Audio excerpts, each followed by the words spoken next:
മക്കളെ, ഡിസംബർ 9 നടക്കാൻ പോകുന്ന നമ്മളുടെ ക്രിസ്മസ് എക്സാമിന് ബയോളജിയിൽ ഏത് ചാപ്റ്ററാണ് പഠിക്കേണ്ടത്, ഏത് ചാപ്റ്ററാണ് പഠിക്കേണ്ടാത്തതെന്ന് കൺഫ്യൂഷൻ ആയിട്ട് ഇരിക്കുകയാണെങ്കിൽ ഈ ഒരു വീഡിയോ എൻ്റെ കുട്ടികളെല്ലാവരും ഒന്ന് ലാസ്റ്റ് വരെ കാണാം.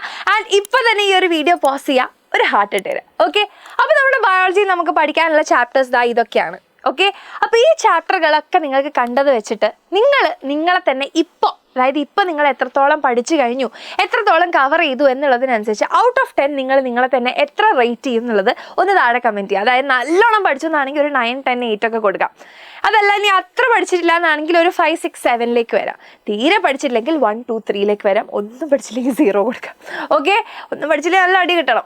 Okay, ready? അപ്പം അങ്ങനെ നിങ്ങളെ തന്നെ എത്ര റേറ്റ് ചെയ്യുന്നു എന്നുള്ളത് ഒന്ന് താഴെ കമൻറ്റ് ചെയ്യുക. അപ്പം നിങ്ങൾക്ക് തന്നെ എന്ത് വരും, നിങ്ങൾക്ക് തന്നെ നിങ്ങളെ അനലൈസ് ചെയ്യാനുള്ള ആ ഒരു ഇത് വരും. Okay, ready? അപ്പം നമുക്കിതാ മിസ് ഇവിടെ പല കളറിലൊക്കെ ആയിട്ട് കൊടുത്തിട്ടുണ്ട്. എന്താ പറയുക, മറ്റേ ഫെസ്റ്റിവലിനൊക്കെ പോയി കഴിഞ്ഞാൽ എന്തെങ്കിലും അങ്ങനത്തെ പരിപാടികൾക്ക് പോയി കഴിഞ്ഞാൽ നമുക്ക് ചോക്ക് മിഠായി ഉണ്ടാവില്ലേ, അതുപോലെ മിസ് ഇവിടെ ഇങ്ങനെ വെച്ചിട്ടുണ്ട് അല്ലേ. അപ്പോൾ നോക്കിയേ, life process, digestion and transport of nutrients, ഒരു നീല കളറിലാണ് മിസ് കൊടുത്തിട്ടുള്ളത്.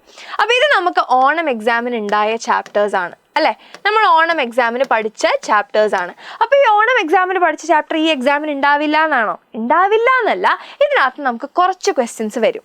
ഓക്കെ, വളരെ കുറച്ച് ക്വസ്റ്റ്യൻസ്. ഓക്കെ, ലോ വെയിറ്റേജ് കുറച്ച് ക്വസ്റ്റ്യൻസ് വരും.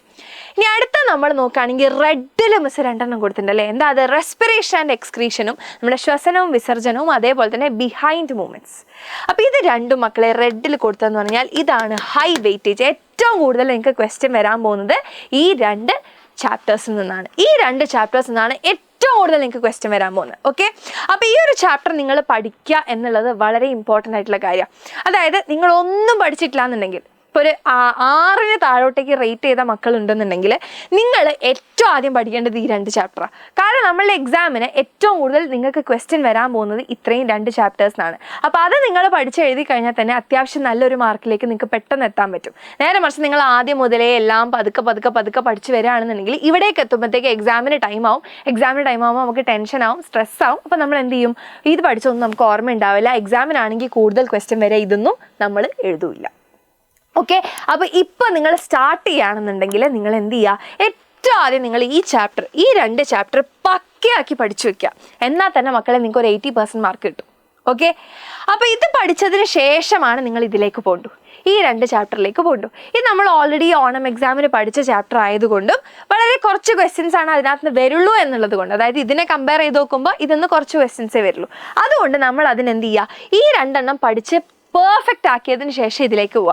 നിങ്ങൾക്ക് ഷോർട്ട് നോട്ടുകളൊക്കെ ഓണം എക്സാമിന് ഉണ്ടാക്കിയിട്ടുണ്ടെങ്കിൽ അതൊക്കെ ഇതിന് യൂസ് ചെയ്യാം. ഓക്കെ, അപ്പോൾ അതാണ് നമ്മളുടെ ഈ ഒരു നീല കളറിൽ കൊടുത്തതിലുള്ള ഉദ്ദേശം. ഇനി ഒരാൾ ഇവിടെ പച്ച കളറിൽ ഇരിക്കുന്നുണ്ട്, അതാണ് നമ്മൾ റീപ്രൊഡക്റ്റീവ് ഹെൽത്ത്.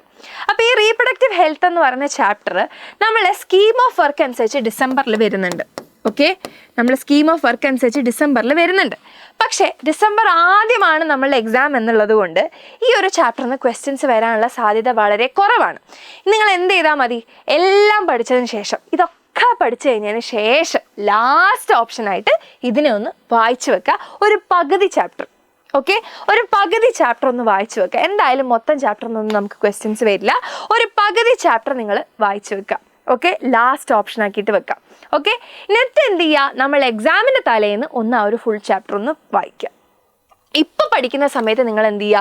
ഇതിന് 2 കൂടുതൽ ഇമ്പോർട്ടൻസ് കൊടുക്കുക. നിങ്ങളുടെ സ്കൂളിൽ എവിടെ വരെയാണോ പഠിപ്പിച്ചത് അത്രയും നിങ്ങൾ പഠിക്കുക. ഓക്കെ, പക്ഷേ മിസ് ഇതിൻ്റെ ഒരു ഇമ്പോർട്ടൻസ് ലെവലാണ് മിസ് പറഞ്ഞു തരുന്നത്. ഓക്കെ, അപ്പോൾ റീപ്രൊഡക്റ്റീവ് ഹെൽത്ത് പഠിക്കണ്ട എന്നല്ല മിസ് പറയുന്നത്. ഇപ്പോൾ നിങ്ങൾ ഈ ഒരു തുടക്കത്തിൽ പഠിക്കുന്ന സമയത്ത് ഇതിന് 2 ഇമ്പോർട്ടൻസ് കൊടുക്കുക. ഇതിൻ്റെ ഒരു പകുതി ചാപ്റ്റർ നിങ്ങൾ നല്ലോണം പഠിച്ചു വയ്ക്കുക. എന്നിട്ട് എക്സാമിൻ്റെ അടുപ്പിച്ച് നിങ്ങൾ എന്ത് ചെയ്യുക? ഈ ഒരു ചാപ്റ്റർ ഒന്ന് മൊത്തം വായിച്ചു വെക്കുക. പക്ഷേ നിങ്ങൾക്ക് ഏറ്റവും കൂടുതൽ ക്വസ്റ്റ്യൻ വരാൻ പോകുന്നത് ഈ 2 നിന്നാണ്. പിന്നെ ക്വസ്റ്റ്യൻസ് വരാൻ പോകുന്ന ഈ 2 നിന്നാണ്. ഏറ്റവും ലാസ്റ്റ് ഓപ്ഷനായിട്ട് ഏതെന്ന് വരുള്ളൂ? റീപ്രൊഡക്റ്റീവ് ഹെൽത്ത് എന്ന് വരുള്ളൂ. അതിൽ നിന്ന് വളരെ കുറച്ച് ക്വസ്റ്റ്യൻസ് ആണ് നമുക്ക് എക്സ്പെക്ട് ചെയ്യേണ്ടത്. ഓക്കെ, അപ്പോൾ ഈ ഒരു രീതിക്കാണ് നമ്മളെ എക്സാം പാറ്റേൺ വരാൻ വേണ്ടി പോകുന്നത്. സോ ഈ രീതിക്ക് നിങ്ങൾ പഠിക്കുകയാണെന്നുണ്ടെങ്കിൽ നിങ്ങൾക്ക് ഫുൾ സെറ്റായിട്ട് മാർക്ക് കിട്ടും കേട്ടോ.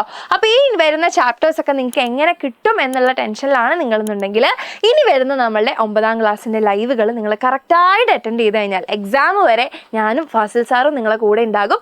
ഈ ബയോളജി ചാപ്റ്റേഴ്സൊക്കെ നമുക്ക് എന്ത് ചെയ്യാം? ഫുൾ സെറ്റായിട്ട് നമുക്ക് പഠിക്കാം. Okay, ready?